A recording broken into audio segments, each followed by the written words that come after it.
دهاي حتمت أبز مدبزي أوشت هاجرن أوتسأن نايستحط مصحفتي إلا ليو ممسرات هاجر أفريقيا مصحف دك أبيل صحافي سامي المنجستاب أمريكا جمجامي بين سمره ممسرات هاجر أفريقيا مصحف دك أبيل كيشاهما مچو تقوال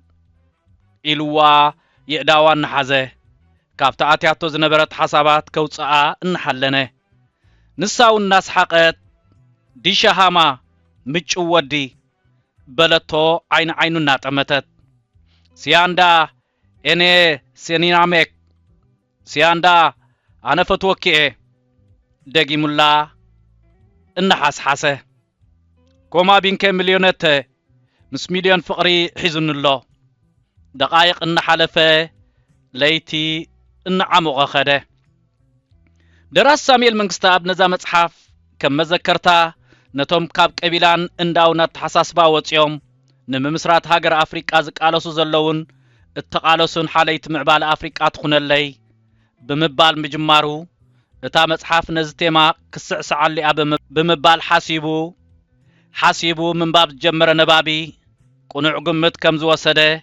نتا مصحف انبيبو مسود اخس وطيو مصحف دك ابيل اب حساب دراس ساميل منجستاب استفطره كبر اب زبحال ገጸ ባህሪ ንባዕሉ اب حسابو تاريخ بزሰርሑ ابيل ማህደረን ሚሊዮንን ዝተሃንጸት መጽሐፍያ ነቲ በዞም ናይ حساب ባህሪያት ተፈጢሩ ዘሎ ኣስታት 300 ገጽ ኣብ ምንታይ ጂር ወይ ከኣጀነረ ናይ ስነ ጽሑፍ ክምድቦ ጨኒቕኒዩ እቲ ዝቐረበ ግና ፍልስፍናዊ ልቦወለድ ኣብ ዝብል ክምድቦ ተገዲደ ነዚ ዘበለን ምኽንያት እቲ ኣብ ዝቐሪቡ ዘሎ ዛንታታት ብዛዕባ ትርጉም ህይወት ሞራልን ስነ ምግባርን ሰብ ሓርነት ሓሳብን ንሓቂ ዝግበር ተወፋይነትን ብፍላይ ድማ ንህላዌን መንነትን ማለት ኤግዚስተንስ ኤንድ አይደንቲቲ ብዓሚቕ ስለዝትንትንዩ እዚ ግና ኣብ ደረቕ ባይታ ዘይኮነስ ልብኻ ብዘንጠልጥሉ ዛንታታት ሰባት ጭካነን ፍቕርን ብዝተገልጹ ትረኻታትን ተሓዚሉ እዩ ዘጓዕዘካ ሲያንዳ ማሉዳን ሚሊዮንን ኣይፋለጡን እዮም ሓደ እዋን ግን በብጉዳዮም ኣብ ሓሳብ ክብረ ኣብ ተፋሊጦም ዳርጋ ብማዕረገጻት ማለት አቤል ማህደረን ሚሊዮንን ነፍስ ወከፎም ኣስታት 100 ገጽ ሸፊኖም ኣብ ገሊኡ ብጸበቦኦም ከሳቂና بحاده وجن أمرنا وطيرهم أبحر حساب الشمونان نأمنتنا خفتاتنو لاحظبلو أبجليو نمنتنا بهلنان كنقلبولو زحتنا بحرياتهم زوم زانتاتات تجبطو نتهلو عالم زو كلو جنا أبز مدرزي اللو بخبر أب أبيلهم أب حساب ساميل منجست أب زخدو ديوم أبيل حسابن هلوهنيو أب حساب كبر أب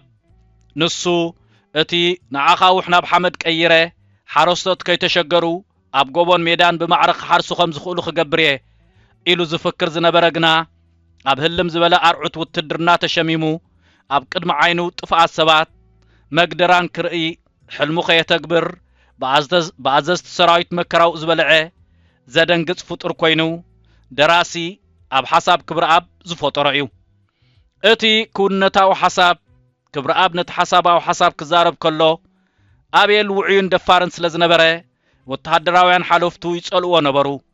نتي أب حلون زعم بحساب كيرم كم تناتهم حق حسب كأمن ويكعلون يبل تذكراتاتو أب قدم عينو تغتيرو ما هدره خمت أب مأتو تغليتو زلو التحساسبقو نفلسفنا هي وصلت تغيره كاب سبات تفلي مسمر أستنتنو أنا تصيرو زي تتسلل تصلل كوينو أب تسني كنبرز مدبه نسخران ኣውሽጣዊ ኣእምሮ ክብረኣብ ዝፈጠረ ባህሪ እዩ ንዳርጋ 100 ገጻት ዝሸፈነ ናይ ስኽራንን ደገ ምሕዳርን ህይወት ማህደረ ብፍልስፍና ዝተላዕጠጠ እዩ ኣብ ገሊኡ ንኾንትነት ሰብ የስተንትን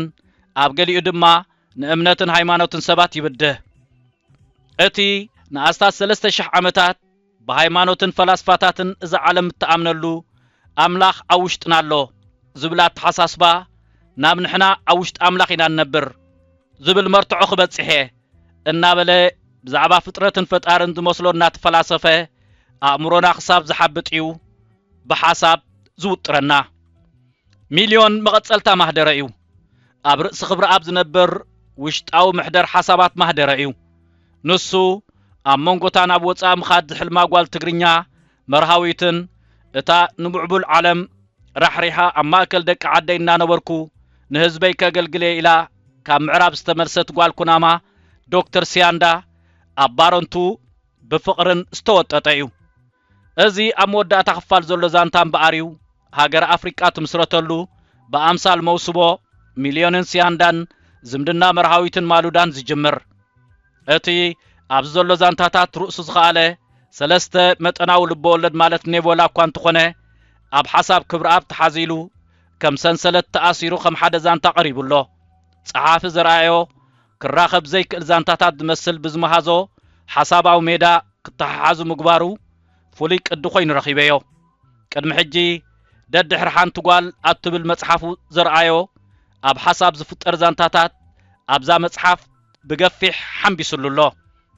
እቲ ዛንታታት ተደኪኑሉ ዘሎ ከባቢታት በዓል ቢሹኳ ተሰነይን ባሮንትን ምዃኖም እቶም ባህርያት ደቂ ትግርኛ ኩናማን ናራን ምዃኖም ጽባቐ ፈጢሩሎም ጽባቐ ባህሊ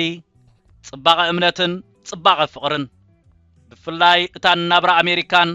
ንኽብሪ ምዕራብን ጠንጢና ኣብ ኣጓዱ ዓድታት ጋሽ ባርካ ምስ ብዙሕ መስገደል ትነብር ሲያንዳ ኮኸብ ጽባቐ ናይዛ መጽሓፍ እያ ካብ ባሮንቱ 15 ኪሎ ሜትር ርሒቓ ኣብ ትርከብ ዓዲ ክትነብር ወሲና ኣብቲ ብእግራ መሬት እናሃረመት ብሳዕስዒት ቁልዕነታ ዶሮና ተልዕለሉ ዝነበረት ዓዳ ምስ ደቂ ዓዳ እናተጋሕተነትን ፍልስፍና ምንባር እናስተማቐረትን ክትነብር ወሲና ብዓቢኡ ድማ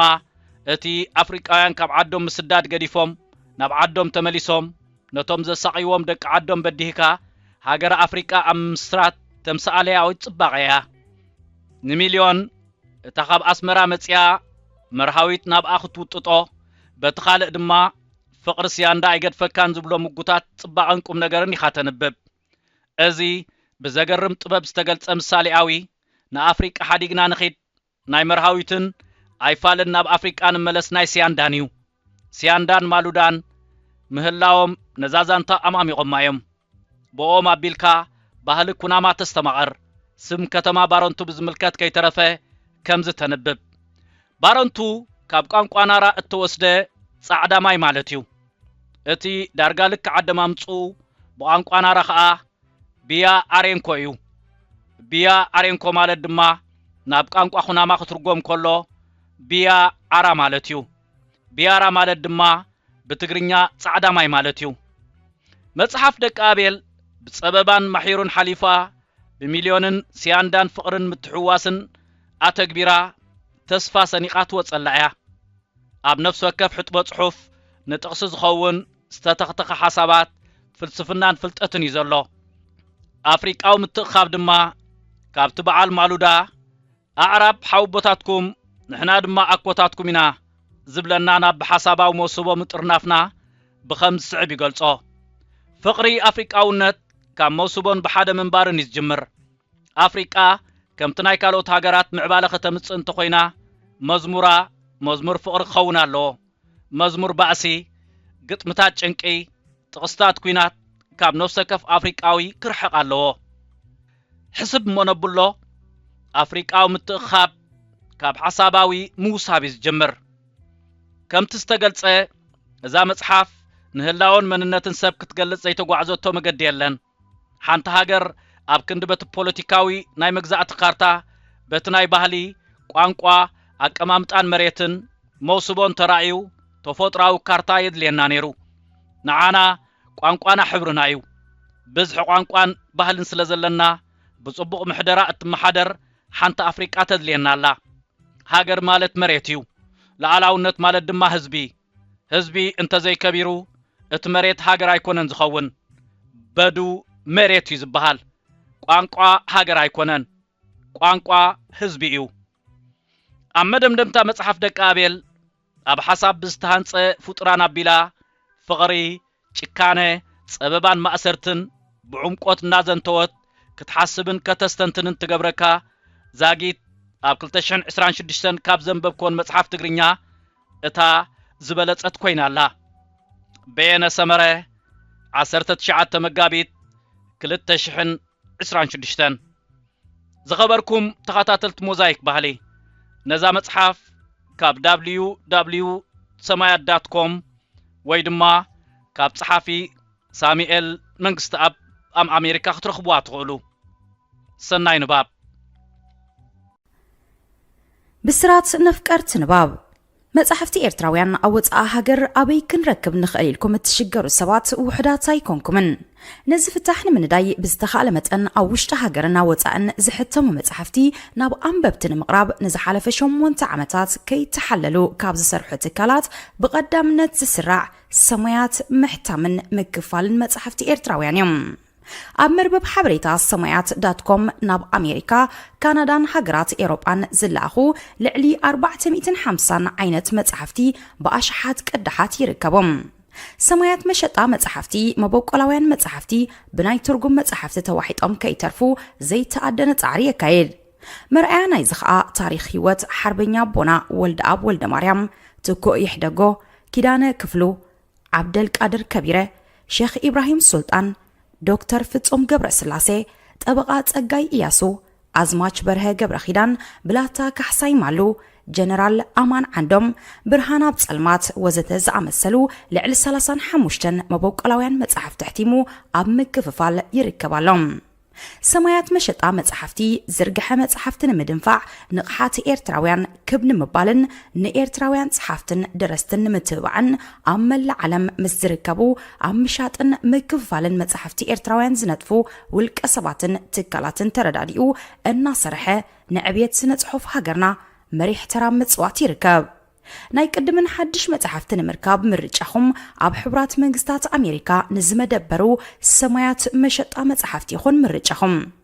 ዘዳለኹም መበቆላው ጽሑፋት ብመልክዕ መጽሓፍ ናብ ኣንበብትን ምቕራብ ሰማያት ምሕታምን መክፋልን